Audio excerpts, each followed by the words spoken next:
What's up, YouTubers and plant lovers? It's Justin coming to you from the Big Blue Nation once again. And today I was going to show you how to deal with kind of a fungus issue.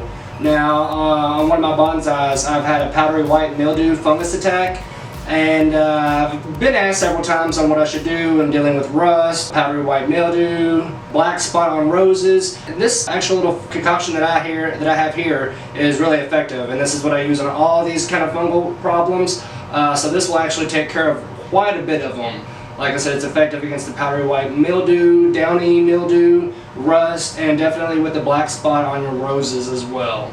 And what I've started with is about 600 milliliters of water, because that's what my bottle will hold here. So I have some clean water. I've sanitized my little bottle that I got here at the store the other day, washed it out with hot soapy water just to make sure that there's no kind of residue or anything in there, just from shipping and packaging and all that other good stuff. I do have some baking soda.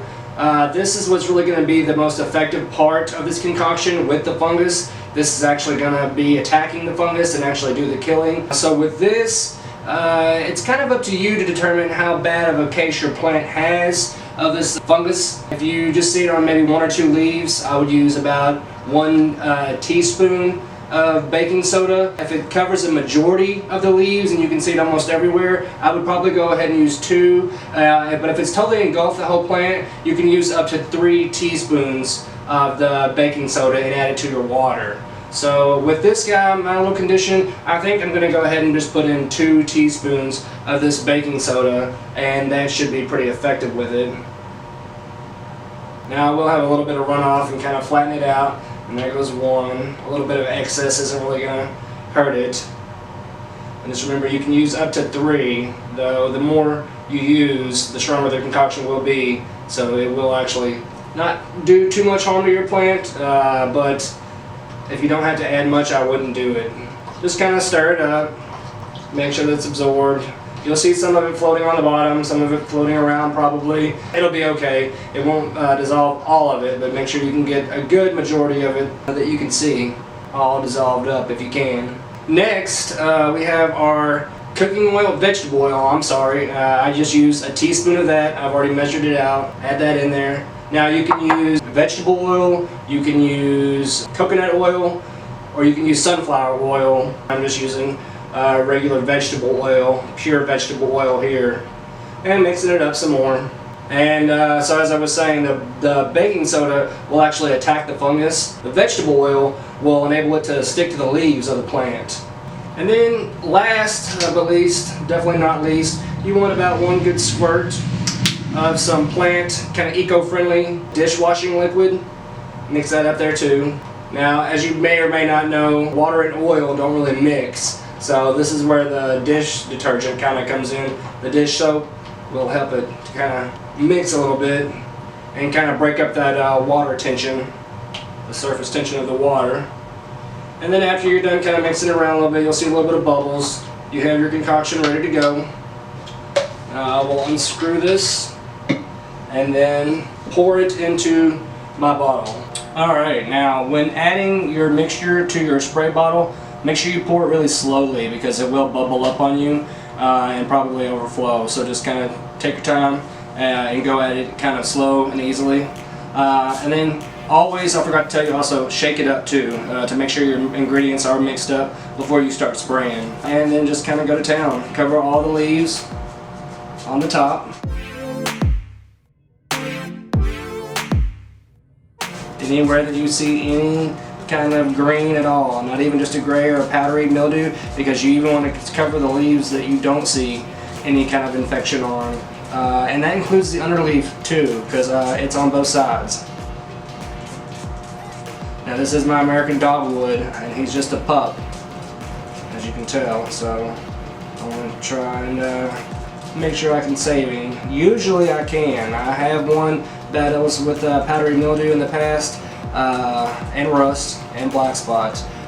Fortunately, I've never had to deal with downy mildew, but powdery mildew is just about the worst that I can think of. They're horrible, and it seems to run a little rampant in Kentucky. I live in northern Kentucky. I went to school in eastern Kentucky, and down in there I had problems with powdery mildew as well.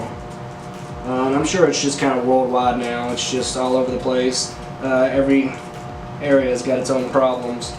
So this can also be a little preventative measure. I know any time that I've grown pumpkins, I always have a problem with powdery mildew with pumpkins. So you can use this as a preventative measure also, and spray your plants before you even see anything on it. So basically, you just want to cover the whole plant, and even on the stem, because it'll sit there and lay dormant and wait until it finds fresh green areas to infect. So just make sure you've covered every leaf underneath and over the top too, or else this will not be effective at all. So take your time when applying.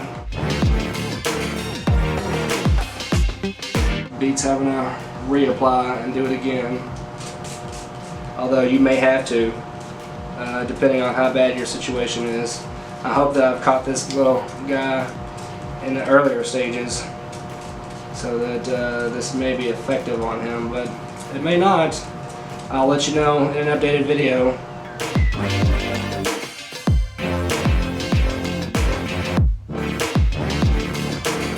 And just don't, if you do have to spray for a while, remember to kind of mix it up a couple of times when you're reapplying.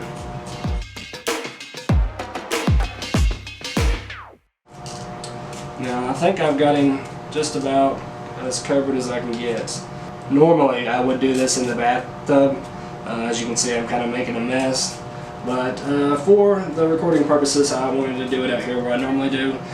And just in case you haven't noticed, I have moved all my real plants kind of far away from here, because powdery mildew will spread. Its spores will fly around and hit another plant, and you can tell more often than not powdery mildew kind of has a type of leaf that it goes after.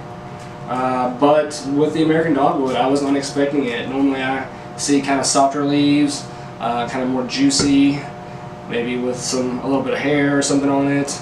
But this didn't really fit that kind of description, so it shows me that it can attack just about any other plant, any kind of green that it sees or wants. And as I said, I've applied it, and after a couple of days I will keep you updated and let you know how this worked out for me. As I've said, I've used this concoction before and it's always been really effective for me, but I will do an updated video and show you whether or not it killed the plant or how it's doing. Until then, keep my dogwood in your prayers. This is one of my favorite bonsais. It's a beautiful flowering bonsai to have in the springtime, and through the rest of the year it's got these beautiful leaves on it. It's just a pretty plant. I do love it. But until then, guys, don't be afraid. Leave me a comment. Let me know if you've had any kind of success or failures with any of your bonsais. Like I said in my last video, I've got quite a few. I think at last count I was at 32 bonsais. So this is a preventative video to kind of show you what you can and can't do to help you out with the fungus. As I said, powdery mildew, downy mildew, rust, and black spot on your roses. This is really effective. So if you have any problems with that, just apply this. And the worse it is, apply more baking soda. Like I said, I use 2 teaspoons, but if you see it a lot on your plant, I would just go ahead and throw about 3 teaspoons in there. And with the dish soap, I use just a little squeeze. Don't go too excessive because the soap can kill the plant, but just a little generous little squeeze to that concoction. I'll be fine for it. And I will post a video and let you guys know how this turned out. But while you're at it, hit the subscribe button. I recently broke 1,000 subscribers, and I want to thank you, all of the subscribers that I have now, for helping me get this kind of far. I never thought that I would be able to go pretty far on this channel, but I do like it, and I will post a whole lot more videos, and I hope you guys will subscribe and hit that bell next to it. That way you'll know anytime I've uploaded a new video. Until then, guys, always remember, plant prudently and have a good one, YouTube. Thank you all.